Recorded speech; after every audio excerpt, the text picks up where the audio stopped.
palabra de Dios dice así: recuérdales que se sujeten a los gobernantes y autoridades, que obedezcan, que estén dispuestos a toda buena obra. Que nadie difame, que no sean necios, sino amables, mostrando toda mansedumbre para con todos los hombres. Porque nosotros también éramos en otro tiempo insensatos, rebeldes, extraviados, esclavos de concupiscencias y deleites diversos, viviendo en malicia y envidia, aborrecibles y aborreciéndonos unos a otros. Pero cuando se manifestó la bondad de Dios nuestro Salvador y su amor para con los hombres, Nos salvó no por obras de justicia que nosotros hubiéramos hecho, sino por su misericordia, por el lavamiento de la regeneración, por la renovación en el Espíritu Santo.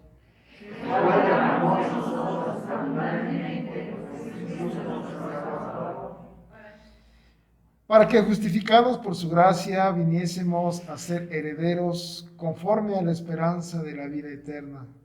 para quienes están en estas cosas quiero que insistas con firmeza, para que los que creen en Dios logren ocuparse en buenas obras.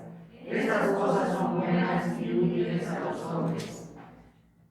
Pero evita cuestiones necias y genealogías y contenciones y discusiones acerca de la ley, porque son vanas y sin provecho.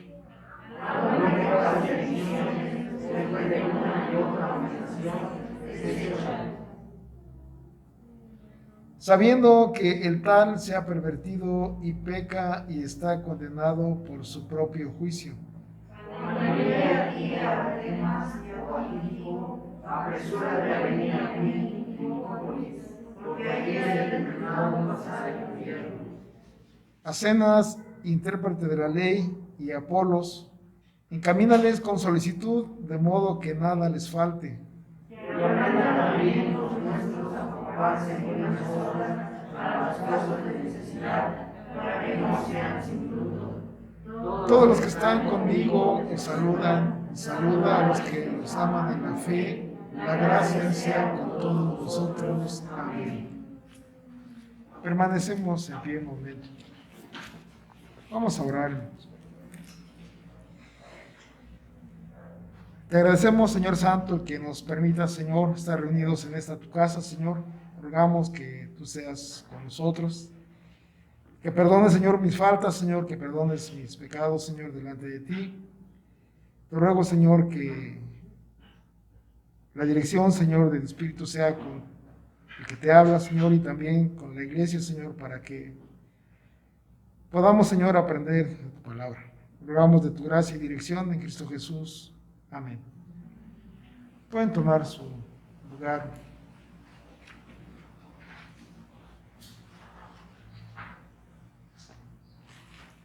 Estamos estudiando, estimados hermanos, la Confesión de los Países Bajos. He dicho más de una vez, hermanos, que estos documentos históricos son testimonio de la lucha que la Iglesia ha tenido que enfrentar ante, vamos a llamarlo así, lo que hemos denominado como el mundo,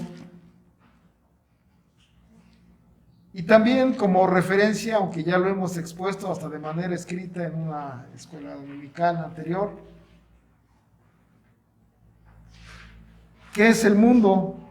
Y habíamos puesto una definición que Hermann Ridderbos menciona, que cuando Pablo usa para referirse a mundo, y lo encapsula en la totalidad de la vida irredenta y dominada por el pecado fuera de Cristo.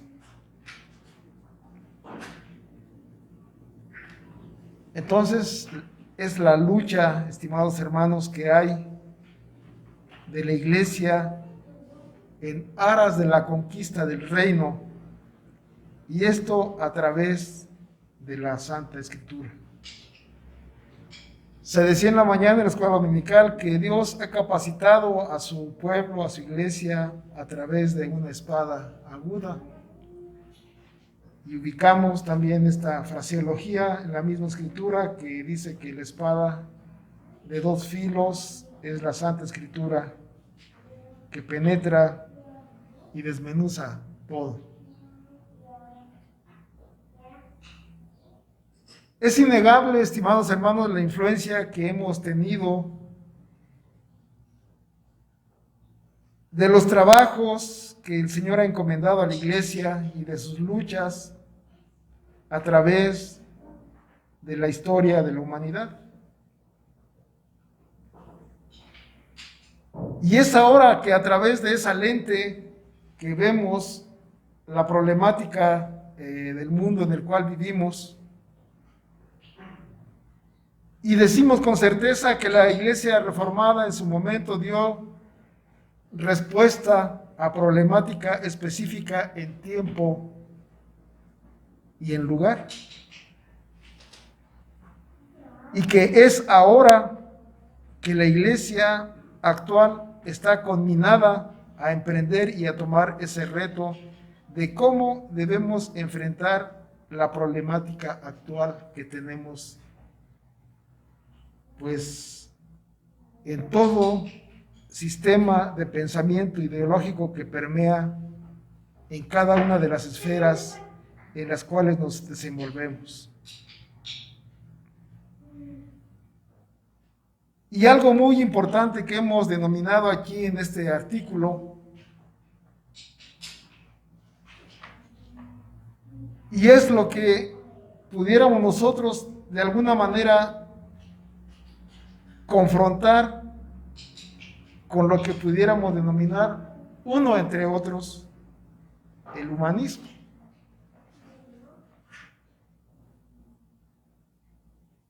Viene a mi mente en este momento el primer tratado en la confesión, en el artículo, perdón, en la Catecismo de Westminster.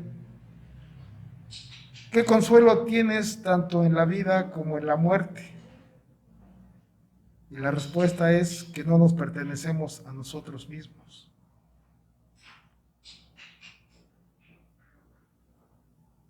Dice el artículo que hemos denominado, como ahora el que vamos a abordar, el 16, que estando todo el linaje de Adán en perdición y ruina por el pecado del primer hombre,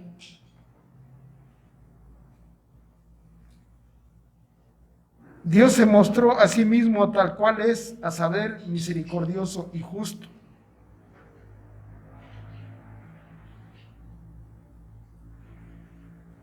¿Qué es el hombre, estimados hermanos? ¿Qué fue denominado o cómo fue denominado el hombre en su inicio? Como corona de la creación. Y a él le fue dado el dominio a ejercer en la creación que Dios había efectuado en los días previos que la Escritura menciona de la misma creación. Y lo más significativo que tenemos dentro de esta narrativa en Génesis 1 y 2 es que el hombre fue creado a imagen de Dios y lo puso para señorear, lo puso también como administrador de su creación. Por eso es que muchos hermanos estudiosos de la Escritura han hecho énfasis. El Génesis es el punto de partida para estudiar la Escritura en su desarrollo, como el hombre también va pues actuando en los tiempos que Dios le permite.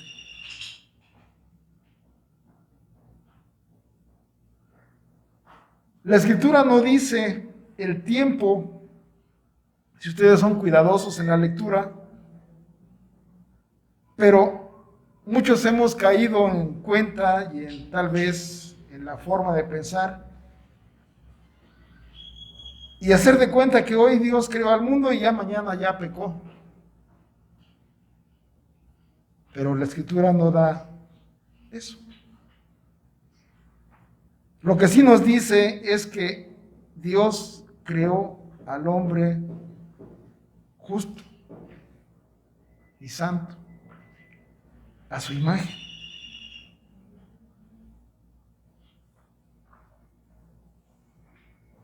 Y aquí nuestra confesión nos remite a algunos pasajes de la Escritura. Yo he seleccionado solo algunos. Y en este punto he seleccionado uno que menciona Eclesiastés 7:29,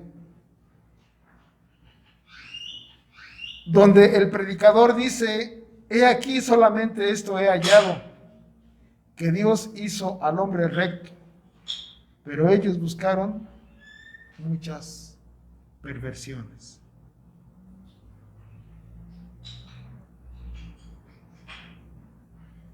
En otros lugares de la Escritura nos menciona más específicamente. Nos menciona que somos detractores de Dios, que somos traidores, que somos ladrones, que somos irreverentes. Y nos describe tal cual somos. Por eso dentro del lenguaje acuñado, dentro de la teología reformacional, sostenemos que la humanidad completa está caída.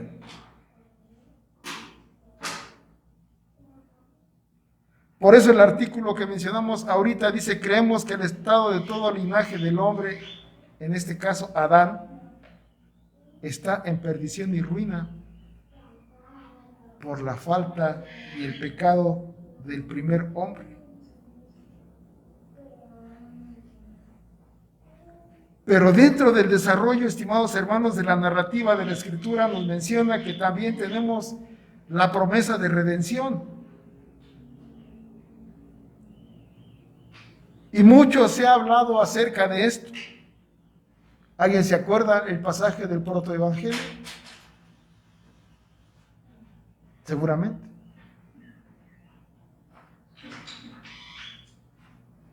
Y es la división, hermanos.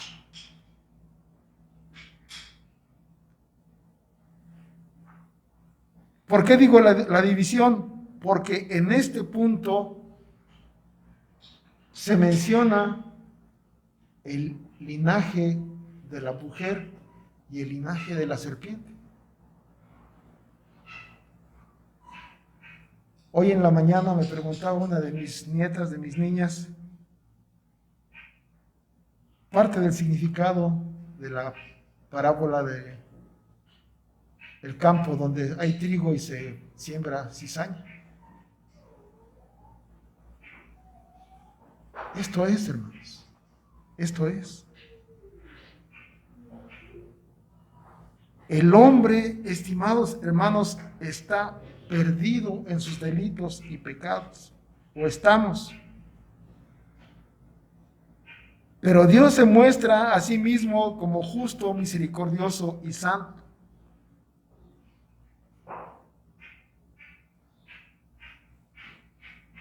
Dice la santa palabra ahí en Juan, que me gustaría que alguien lo buscase, por favor, en este extremo.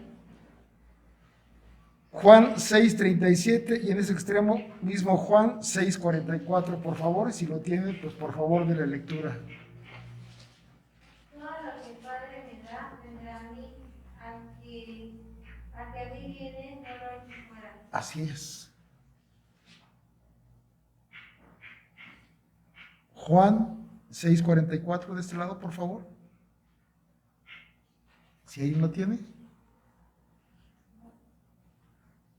Ninguno puede venir a mí y el Padre que me envió no le trajere, y yo le resucitaré en el día postrero. Así es. Nosotros, estimados hermanos, tenemos una ventaja y a la vez una desventaja. ¿Ventaja por qué?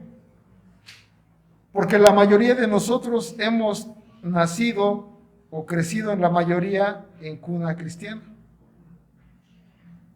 Y en la hipotética hemos sido instruidos en base a la palabra. Pero ¿cuál es la desventaja?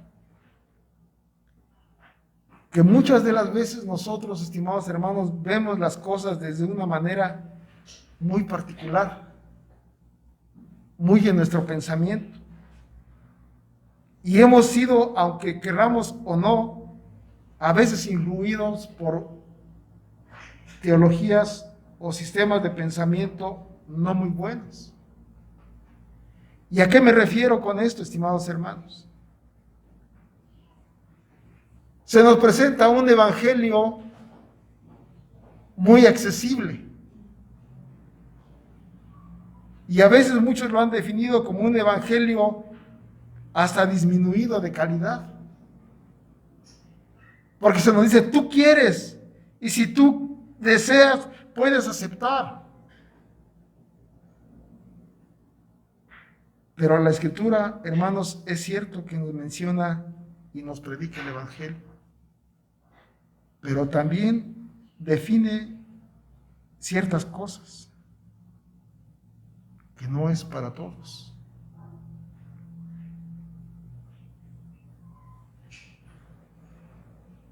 Y el ejemplo más fehaciente que pudiéramos tener es en la elección misma de Israel. Veamos ahí lo que menciona el libro de Deuteronomio, que voy a leer y me siguen ustedes con su vista. Deuteronomio 7, versículos 6 al 8. Y aquí Dios está hablando al pueblo de Israel en su conjunto, no solo a los judíos. Perdón por el paréntesis, hermanos. Porque dentro del pueblo que denominamos nosotros ahora como judío, específicamente y literalmente pudiéramos decir solo a la tribu de Judá, no. Estaba la tribu de Benjamín, de Zabulón, de Neftalí. Por eso decimos aquí ahora el pueblo de Israel en su conjunto. ¿Y qué dice la palabra de él? Porque tú eres un pueblo santo para Jehová tu Dios. Jehová tu Dios te ha escogido para hacerle un pueblo especial, más que todos los pueblos que están sobre la tierra. Espacio y paréntesis. ¿Cómo se sentirían o cómo se siguen sintiendo estos hombres de este linaje? Especiales. Y lo fueron en su momento. Pero viene la contra.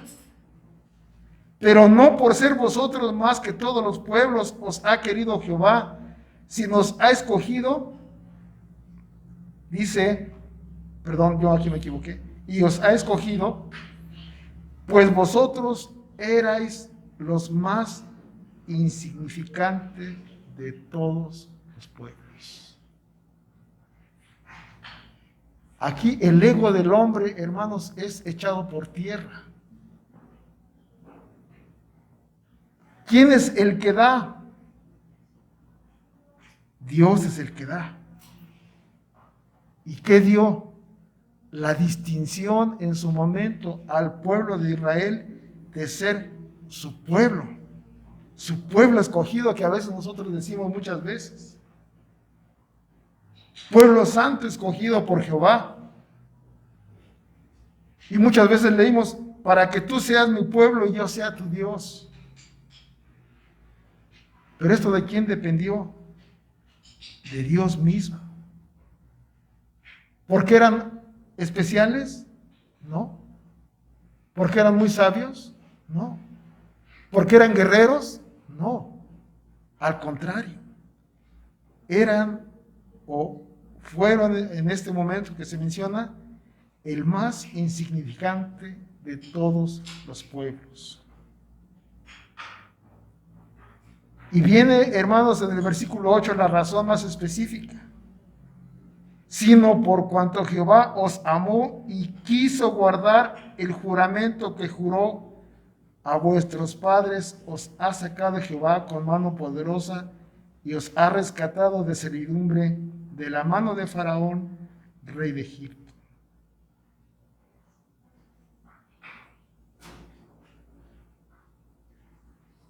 Esto es digno de destacar. Y con esto lo podemos inclusive interpretar en la actualidad para nosotros. Somos especiales en el punto de vista que Dios nos hace especial para ellos. Por eso, como se mencionó hace rato, todo lo que el Padre me dio, vendrá a mí. Y el que a mí viene, yo no lo echo fuera.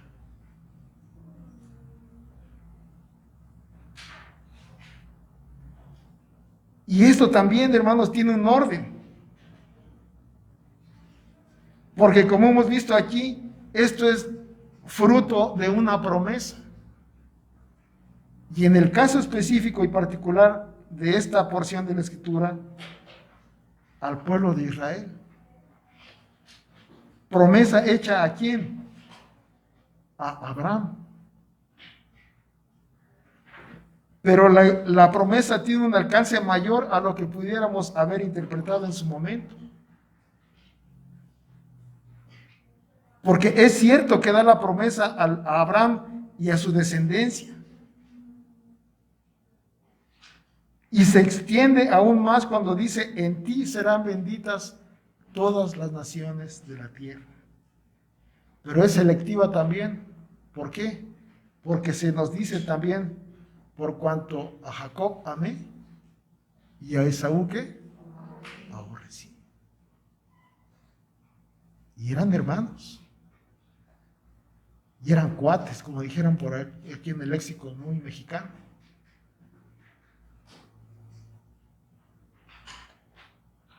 ¿Quién da la distinción, estimados hermanos? Dios es el que da la distinción a cada persona.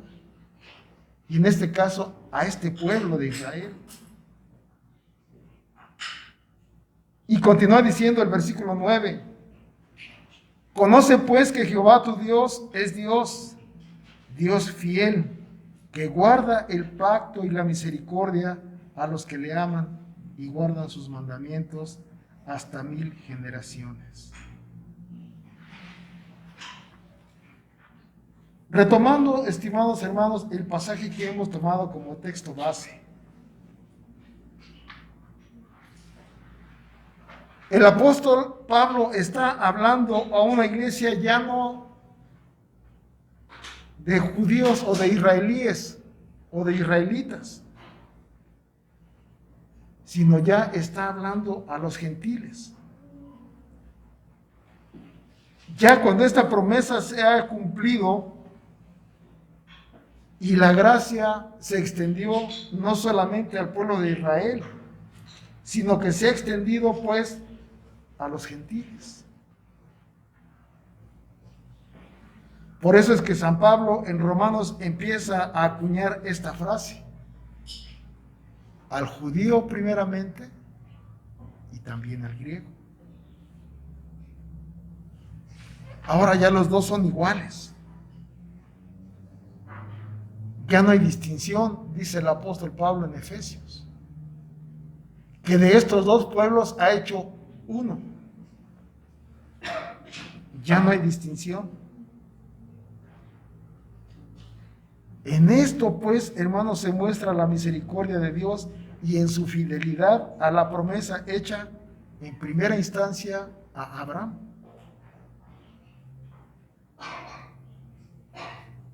Y en tiempo, hermanos, se da al pueblo de Israel. Por eso cuando en Juan se menciona que a los suyos vino y a los suyos no le recibieron, está mencionando esto. que Jesús primeramente, porque era necesario que así sucediese, que se predicase primero el evangelio al pueblo israelita. Y recordemos la narrativa de Lucas en Hechos, cuando el alto, vamos a llamarlo así, el alto clero judío de su momento, sintiendo celos del Señor Jesucristo y posteriormente de su nombre, cuando Pablo predicaba en diferentes regiones del Imperio Romano, la mayoría de los gentiles recibían con gusto la predicación del Evangelio. Y esto lo veían los demás, los judíos propiamente, y se llenaban de celos. Y empezaban ellos a blasfemar y a discutir con San Pablo. De ahí que San Pablo en el versículo 8 menciona esto, pero evita, en el 9, perdón, evita las cuestiones necias y genealogías y contenciones y discusiones acerca de la ley, porque son vanas y sin provecho. ¿Por qué? Porque los judíos se aferraban de una manera ciega que la promesa era exclusivamente de ellos o para ellos. De ahí que el apóstol Pablo dice, evita esto, evita esto. Todo lo que el Padre me da, vendrá a mí. Y recuerden las palabras del Señor Jesús también registradas en Juan, donde decía, tengo otras ovejas que no son de este redil. Vean la manera tan romántica y precisa que menciona la Escritura. Es necesario que se predique primero a la casa de Israel. Y estas eran el primer redil que menciona Jesús. Tengo ovejas que son de otro redil, las cuales oirán mi voz y me seguirán. Vean ustedes, hermanos, el amor de Dios y la misericordia del Señor Padre que da pues estos creyentes a través de Jesucristo. Continúa diciendo nuestra confesión que en su misericordia nos saca y nos salva de esta condición de ruina, de esta maldición.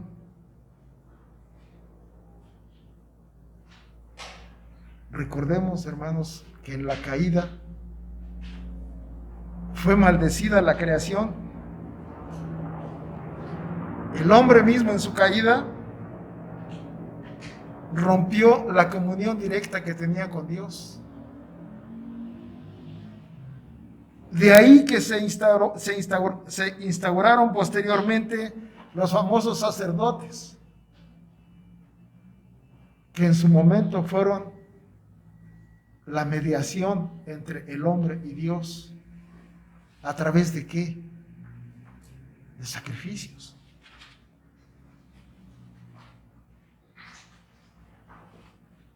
Vean ustedes cómo dentro de todo este marco negativo, Dios deja una línea de comunicación. Y esta es a través de sus leyes. Y esta es a través de los sacrificios. Y esta es también a través de la mediación del sacerdote. Y vean ustedes, hermanos, cómo todo esto está tipificando la obra del Señor Jesucristo. De ahí, hermanos, la importancia que aquí se le da pues a la instrucción dentro de este documento histórico que estamos estudiando. Nos da la correcta perspectiva de lo que es el sacrificio del Señor Jesús. que reivindica a la humanidad en Cristo Jesús. Y dice más adelante que en su gracia y en su eterna e inmutable sabiduría y consejo, y por su misericordia, ha elegido en Jesucristo nuestro Señor a los que Él ha tenido a bien rescatar. Veamos pues, estimados hermanos, lo que dice la Santa Palabra. Voy a pedir una vez más que si me hacen favor de este lado, buscar la segunda carta del apóstol Pablo a Timoteo. Segunda carta del apóstol Pablo a Timoteo, capítulo 1, versículo 9. Y le den lectura, por favor, si es posible. Ya. 8 y 9, por favor. Por tanto, no te avergüences de dar testimonio de nuestro Señor, ni de mí, preso suyo, sino participa de las aflicciones por el Evangelio del poder de Dios, quien nos salvó y llamó como llamamiento santo, no conforme a nuestras obras, sino según el propósito suyo y la gracia que nos fue dada en Cristo Jesús antes de los tiempos de los siglos. Así es. Vean ustedes, hermanos, cómo se va desmenuzando de alguna manera la información para nosotros y se va revelando el orden de salvación para su pueblo. Recordemos que aquí igual el apóstol está hablando a una iglesia gentil. Iglesia gentil en su mayoría. No judía o no israelita. Pero vean cómo va dando más información.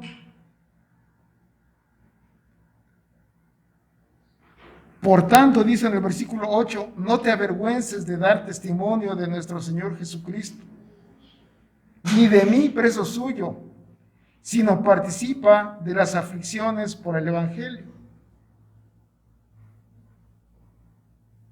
según el poder de Dios. ¿No le suena? ¿Cómo comienza en Romanos 1?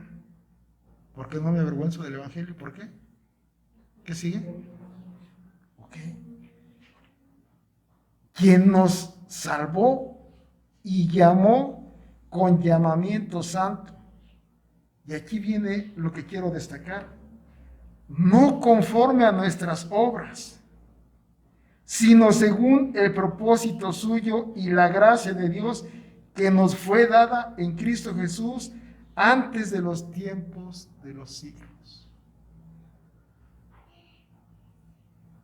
Vean ustedes, hermanos, cómo de una manera casi matemática nos está relatando, y digo matemática porque a veces encuadramos la perfección en ello, pero la palabra de Dios no se somete a matemáticas, es obvio.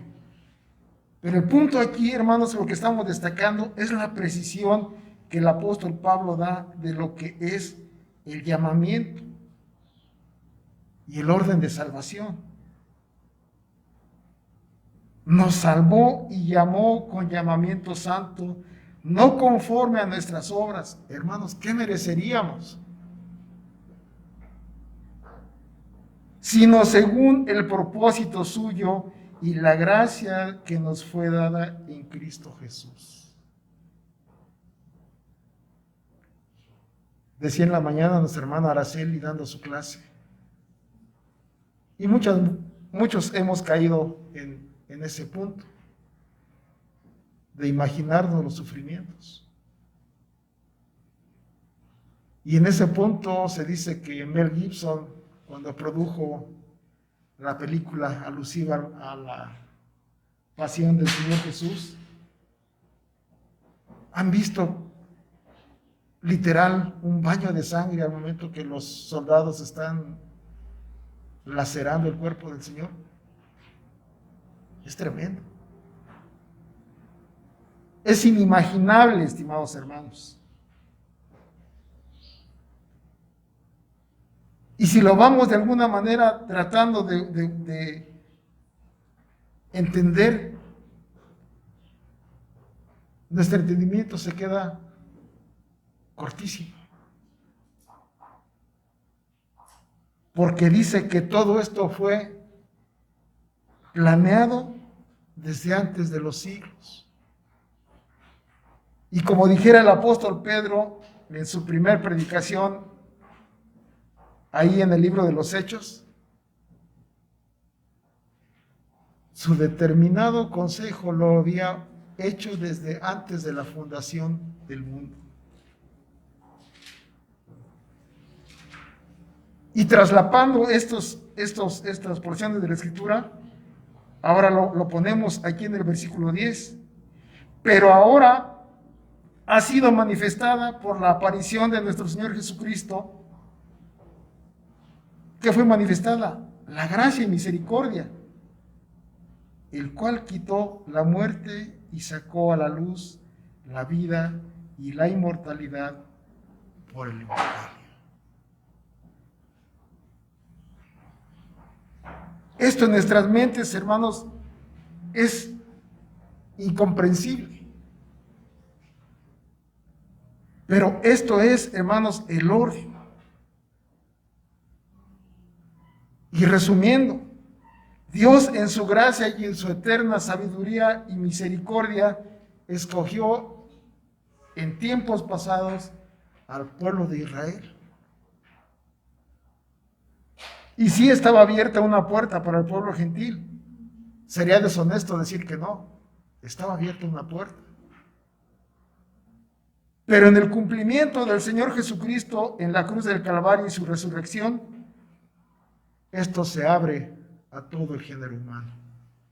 Y con ello se da cumplimiento a las promesas hechas a los padres, en este caso a Abraham. Y muchas personas, estimados hermanos, reprochan con algún sentido, hasta si quieren ustedes, más que irreverente, blasfemo, y cuestionar a Dios. Pero como bien decía el apóstol Pablo en Romanos, ¿puede acaso el barro decirle al alfarero, ¿por qué me haces así? Jamás. Esto, hermanos, es lo que ha creado conflicto en muchas iglesias. Por eso han abrazado el ecumenismo y han dicho, los credos y confesiones nos separan, unámonos en amor. Pero no es que nosotros querramos la separación, no. Lo que estamos diciendo es que este poder del Evangelio lo manifiesta de esta manera. Y sí nos une el amor, es cierto, el amor de Dios para con nosotros. Cosa que por desgracia a veces nosotros mismos, como decía la palabra, somos aborrecibles. Y nos aborrecemos también unos a otros. Qué duro, hermanos. Y es lo que mencionamos en el texto base que hemos tomado en Tito 3, 4 y 5. Pero cuando se manifestó la bondad de Dios, nuestro Salvador, y su amor para con los hombres, vuelve a decir casi lo mismo. Digo lo mismo que estaba donde leímos en Timoteo. Nos salvó, no por obras de justicia que nosotros hubiésemos hecho, sino por su misericordia y por el lavamiento de la regeneración, por la renovación en el Espíritu Santo, el cual derramó en nosotros abundantemente. ¿Por quién? Por Jesucristo nuestro Señor.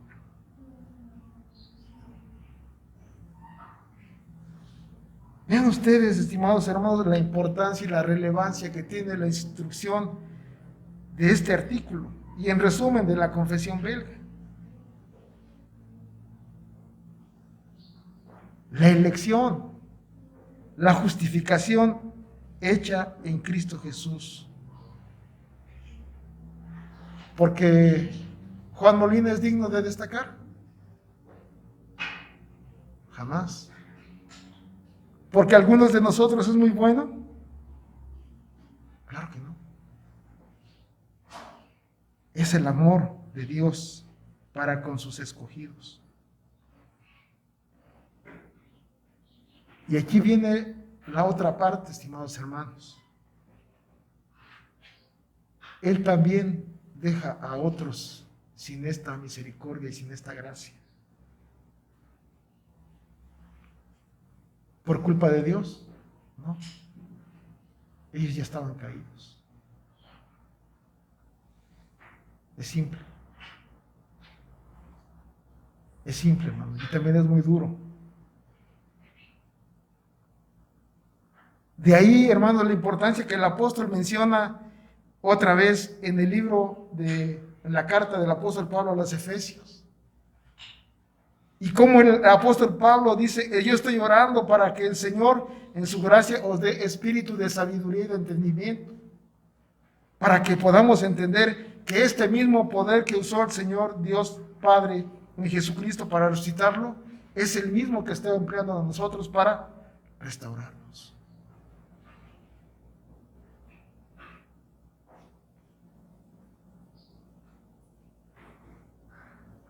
Dios en su gracia, estimados hermanos, ha elegido a los suyos. Dios en su gracia ha cumplido sus promesas y a otros ha dejado caídos. Y es algo muy duro y muy difícil de entender para nosotros. Por eso es que muchas corrientes en las iglesias han omitido esto. Y solo nos predican un evangelio donde todos somos salvos. Pero la Escritura dice también que lamentablemente dentro de la iglesia también hay personas que actúan de manera contraria, de manera blasfema a veces, y lo que conocemos como falsos profetas. Dios nos guarde, de verdad, de esto. Él es pues el que en nosotros dice, nos da el lavamiento, la regeneración por la renovación del Espíritu Santo. Qué duro, hermanos, de verdad, qué duro. Pero esto es lo que enseña la Escritura. Quisiera ya casi para aterrizar la idea, estimados hermanos, que de lo que se nos menciona aquí, busquemos ahí en la segunda carta del apóstol Pablo, capítulo 2, versículo 20, lo que nos menciona.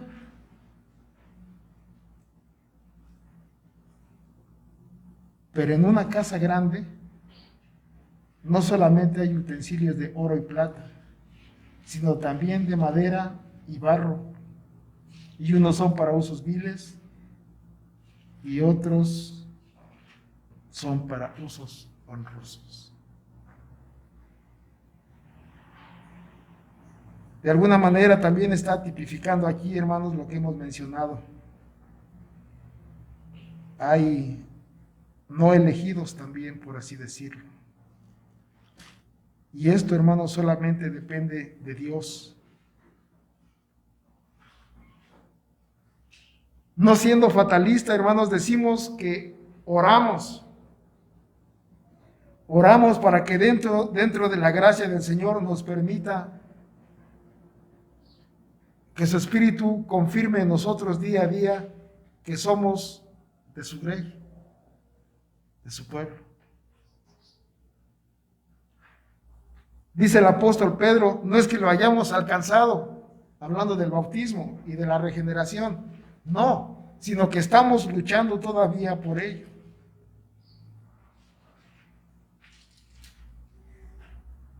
Qué difícil, estimados hermanos, es todo esto.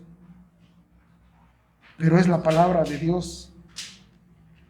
No todo es, dicen por ahí, miel sobre hojuelas.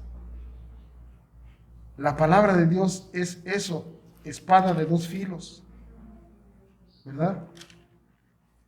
Y la Santa Escritura nos enseña pues esto, que el Señor Jesucristo ha cumplido las promesas hechas a los padres y que ahora el Evangelio se ha externado a todo el ser humano, no solo al pueblo de Israel, sino a toda la humanidad.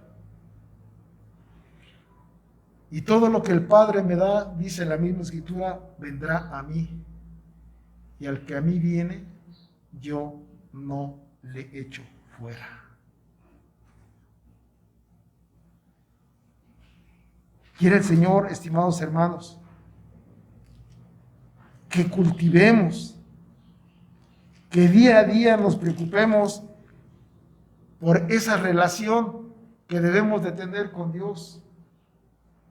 A veces nos relajamos, a veces nos sentimos seguros en nosotros mismos. Pero esto en la vida es una lucha, estimados hermanos. Y somos bombardeados día a día de diferentes maneras.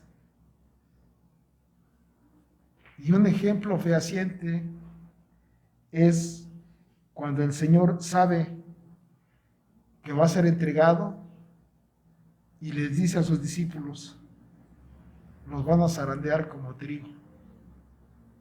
Pero yo he rogado al Padre para que le sostenga. Y dicho de otra manera también, ¿qué dice el Señor Jesús? Si esto hicieron con el Señor, ¿qué no harán con los servidores? Quisiera, hermanos, terminar la exposición de este artículo 16 de la Confesión Belga, yendo ahí a Mateo, el Evangelio según San Mateo, capítulo 15,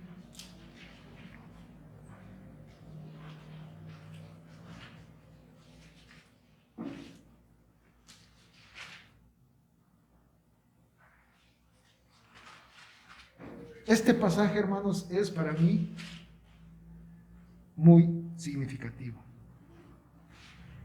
Y tenemos la narrativa de una mujer. Aquí tenemos también, estimados hermanos, una prueba de cómo el Evangelio también se extendió no solo al pueblo de Israel. ¿Cómo inicia el versículo 21? Saliendo Jesús de allí, se fue a la región de Tiro y Sidón. Paréntesis. Tiro y Sidón eran unos puertos muy significativos del pueblo fenicio. No eran israelitas. Y he aquí una mujer cananea, dice el versículo 22, que había salido de aquella región, clamaba diciéndole: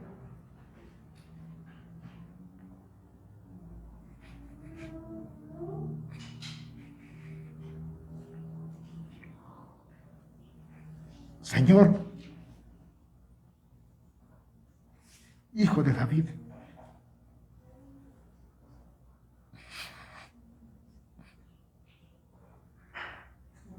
ten misericordia de mí.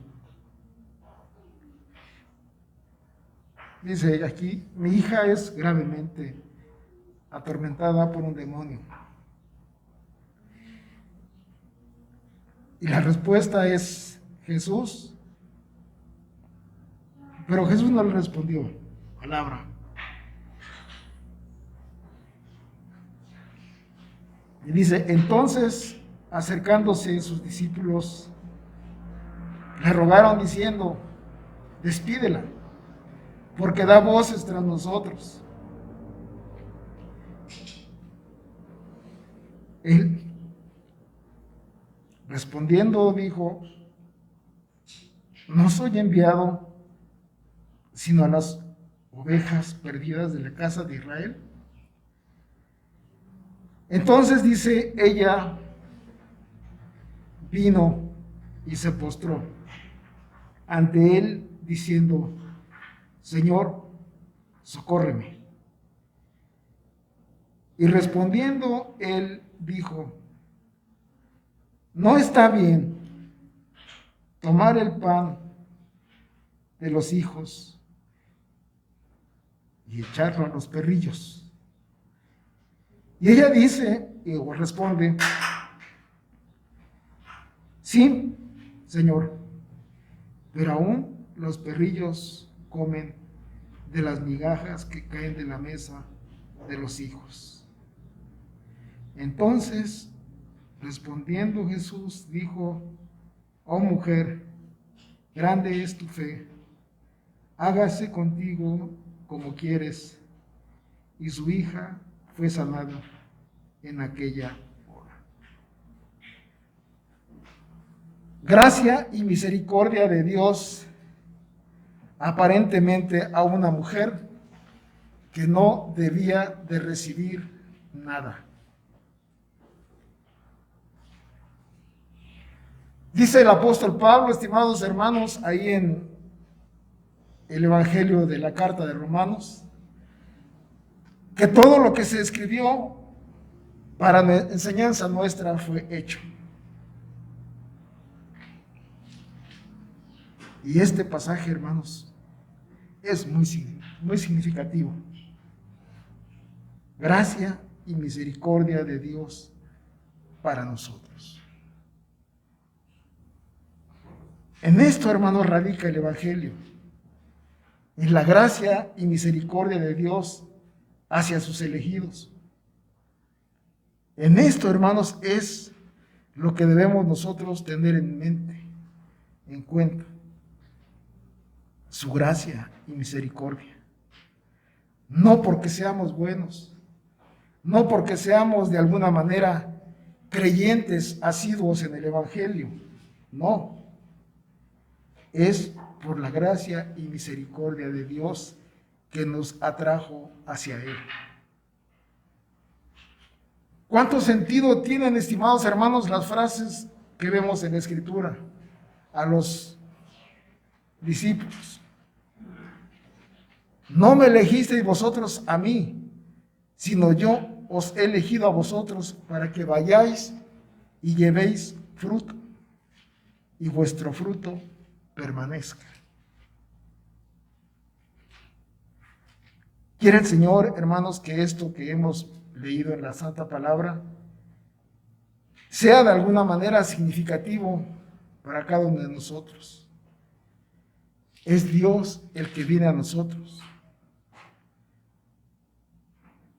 El hombre, como bien menciona el apóstol Pablo de una manera magistral en Romanos, en Adán todos morimos. Y en Jesucristo, los que creen en su nombre, son todos vivificados. Damos gracias a Dios por esta promesa, por esta esperanza, y quiere el Señor que su gracia y su misericordia que hemos visto aquí, que se nos dice en el Evangelio que hemos leído en Tito, nos salvó no por obras de justicia que nosotros hubiéramos hecho, sino por su misericordia, por el lavamiento de la regeneración, por la renovación en el Espíritu Santo, el cual derramó en nosotros abundantemente por Jesucristo nuestro Salvador. Esto es, hermanos, una lucha. Esto es, hermanos, también una batalla que debemos librar. Y dentro de este marco, hermanos, pidamos la dirección, pidamos la fortaleza, pidamos que el Señor nos enseñe en su palabra. Y como dice el apóstol Pablo, dice: no nos avergoncemos del Evangelio, porque es poder de Dios. Quiere el Señor, hermanos, que esto quede en nuestra mente, que el Señor es justo, misericordioso y bondadoso para con los suyos. Les invito, hermanos, a estar en pie y vamos a orar a Dios.